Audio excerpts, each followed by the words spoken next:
Yeah, para sa lahat ng mga nakikinig, isa tong motibasyon na dapat ituloy mo lang yung dapat mong ginagawa kasi nasimulan mo na. Yeah, Frima, King, Have, Abby, and let's go.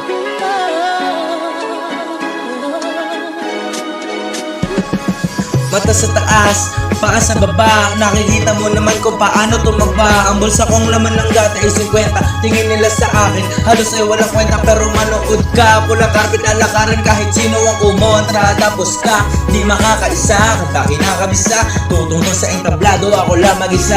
Sige, tignan nyo lang ako ng pababa. Ngayon ako'y nagbabawi at pumakasa sa mga hamon ng buhay na tinatagos. Kinakaya mag-isa kasi andyan kayo. Huwag kayo manguhusga kasi hindi pa tapos. Ako ay pasikat pa lang, hindi malalaos. May plano sana ng Diyos, may plano sana ng Diyos, may plano sana ng Diyos. 13 pa lang nung pumasok sa eksena, kinakain ng daga yung sulat ko nang walang kwenta. At ako'y nagpursige para lang maabot ang mikroponong susi at sagot sa mga araw na sanhi lamang ng gutom, tulong ng ulan na hindi nagpapatulong, bayaring marami. Kailangan dumiskarte kasi kung wala kang galaw ay hindi magkakaari. Salamat sa sakripisyo ng ama't ina, sinugal ang pangarap para lang makagawa ng perang papakain sa mga anak. Bata kali lumaki at palagi nakatapak, madungis din ko titignan sa nakararami. Legal ang diskarte kaya pera korang mami. Boses na mga puhunan sa mga nakikinig. Yan ang sabi ni Ilay na huwag kang padadaig sa takot na binuo. Laman ng kapa, sabi ni Itay ay magana. Matakot mag-isa,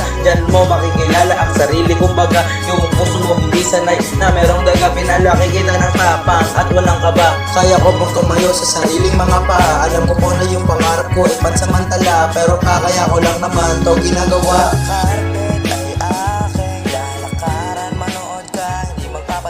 Tingin mo ay pababa, ako ay aangat, kaya ko mag-isa.